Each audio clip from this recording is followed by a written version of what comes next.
Assalamualaikum warahmatullahi wabarakatuh. Nama saya Risa Saputri. Saya berkuliah di Universitas Pancabakti, Prodi Manajemen, Fakultas Ekonomi. Di sini saya mendapat tugas dari dosen saya yaitu Pak Adi Mursalin. Di sini yaitu mata kuliah MPI yaitu Manajemen Pemasaran Internasional. Di sini saya sudah meringkas materinya yaitu yang pertama karakter bisnis internasional. Manajemen pemasaran internasional, globalisasi perekonomian merupakan suatu proses kegiatan ekonomi dan perdagangan yaitu negara-negara di seluruh dunia menjadi satu kegiatan pasar yang semakin terintegrasi tanpa rintangan batas teritorial negara. Bentuk hubungan ekonomi yang kedua adalah pertukaran sarana produksi atau faktor produksi. Dalam sarana produksi misalnya ada modal, tenaga kerja, dan teknologi. Bentuk hubungan ekonomi yang ketiga adalah hubungan utang piutang.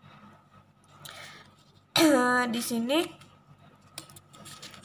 ada tiga jenis bisnis, yaitu bisnis domestik adalah aktivitas bisnis yang secara nyata ditujukan pada aktivitas bisnis dalam negeri. Bisnis internasional adalah suatu unit bisnis yang sudah memperluas atau ekspansi produk dan pemasaran produk baik barang maupun jasa ke luar negeri dari negara asalnya. Yang ketiga, bisnis multinasional adalah perusahaan yang memiliki beberapa pabrik yang berdiri di negara yang berbeda-beda. Itu yang saya ringkas dan saya akan menjawab soal-soal yang diberi dalam video tersebut. Yang pertama, jelaskan perbedaan bisnis domestik dan internasional. Yang pertama, perbedaan bisnis internasional dengan bisnis domestik yaitu jangkauan wilayahnya yang luas, sistem distribusi. Yang kedua, sistem pembayarannya yang berlaku. Yang ketiga, peraturan-peraturan yang berlaku. Perkembangan ilmu pengetahuan dan teknologi yang semakin pesat membawa dampak pada kemajuan bidang komunikasi, transportasi, dan informasi. Seiring dengan kondisi tersebut, jumlah penduduk dunia terus bertambah, sedangkan sumber-sumber alam dan faktor-faktor produksi cenderung terbatas. Setiap negara memiliki keterbatasan dan kelebihannya sehingga mendorong aktivitas bisnis yang ada pada suatu negara untuk melakukan ekspansi ke luar negeri. Sedangkan bisnis domestik yang selama ini dilakukan oleh perusahaan-perusahaan nasional mulai ditinggalkan untuk beranjak ke bisnis yang berskala internasional, atau dengan kata lain perusahaan mulai terlibat dalam bisnis internasional. Untuk soal kedua, mengapa penting mempelajari bisnis internasional? Yang pertama, kita mengetahui perkembangan bisnis negara lain. Yang kedua, kita mengenal kebijakan perdagangan. Yang ketiga, mengetahui produk yang sesuai. Yang keempat, mengenal aktivitas bisnis internasional. Yang kelima, mengembangkan perusahaan.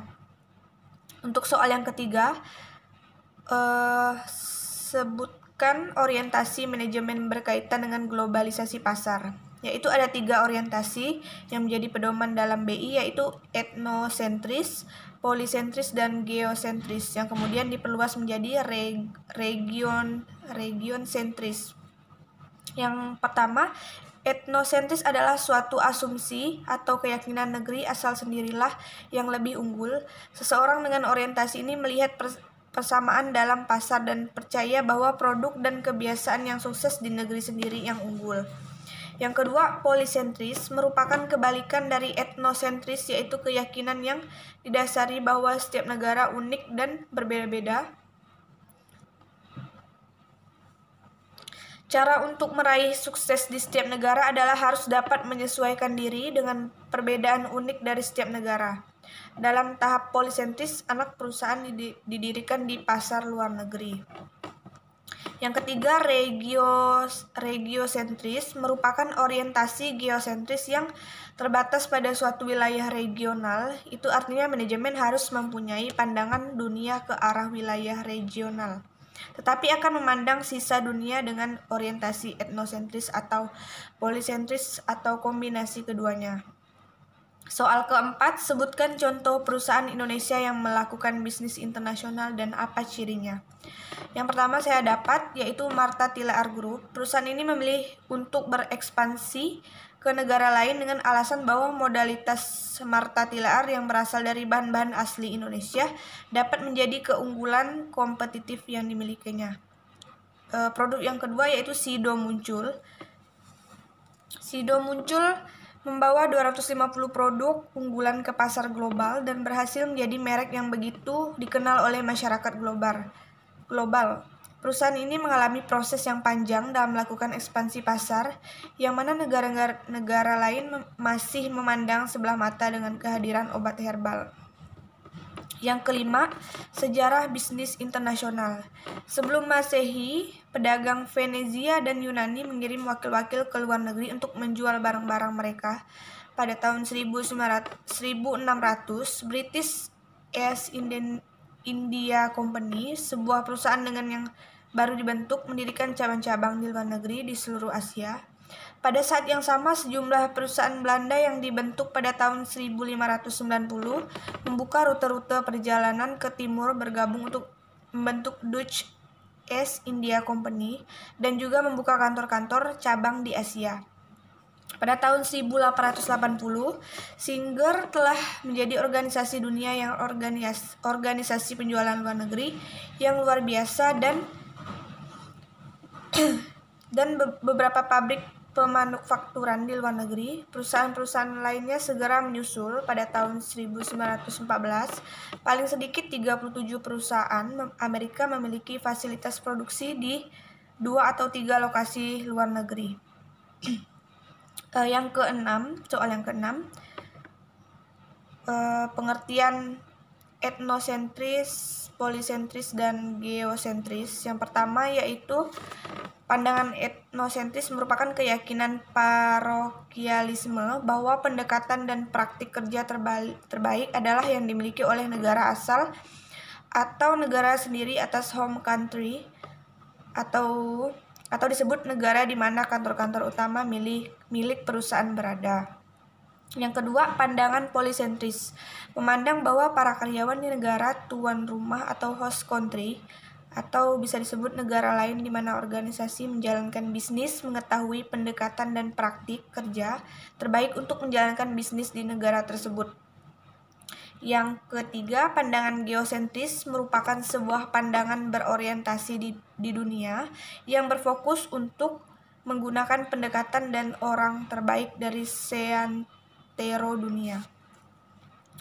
Nah, di sini silakan buka link yang sudah Pak Adi kasih. Di sini sudah saya buka linknya dan ditonton videonya, yaitu yang ditanya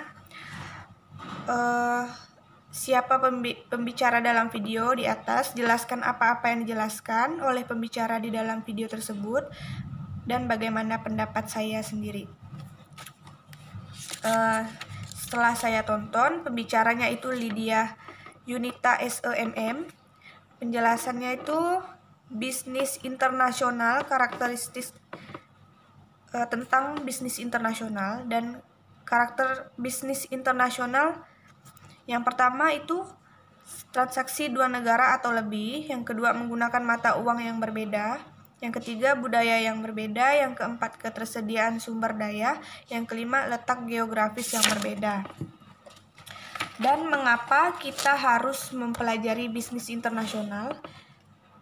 Yang pertama, hampir semua organisasi internasional dipengaruhi oleh kekuatan globalisasi. Yang kedua, keterbatasan sumber daya pada perusahaan atau negara.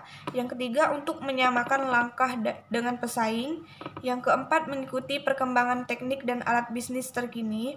Yang kelima, mengetahui perkembangan bisnis negara lain. Yang keenam, mengetahui cara memperluas jaringan. Yang ketujuh, mengenal kebijakan perdagangan. Yang kedelapan, mengetahui produk yang sesuai. Yang kesembilan, mengenal aktivitas bisnis internasional. Yang kesepuluh, mengembangkan perusahaan. Yang aktivitas bisnis internasional, yang pertama ada ekspor dan impor. Visible trade atau merchandise export dan import. Yang kedua, invisible trade atau service export dan import. Yang kedua ada investasi internasional. Yang pertama, penanaman modal asing atau PMA. Yang kedua, investasi portofolio atau disebut FPI. Yang ketiga, bentuk lain aktivitas bisnis internasional ada 3, yaitu lisensi, waralaba, dan kontrak manajemen. Penyebab globalisasi kontemporer ada 2, yaitu keharusan strategis yang mendorong globalisasi. Yang kedua, perubahan lingkungan yang memudahkannya. Menurut pendapat saya tentang bisnis internasional ini sangat bagus untuk kita agar mengetahui pengetahuan yang lebih jauh, agar kita bisa berbisnis ke luar negeri dan bisa berkembang di negara kita sendiri, dan kita lebih bisa mengetahui produk yang sesuai dalam negeri ataupun luar negeri yang akan kita jual atau kita dagangkan. Menurut saya itu saja pendapat saya. Terima kasih. Wassalamualaikum warahmatullahi wabarakatuh.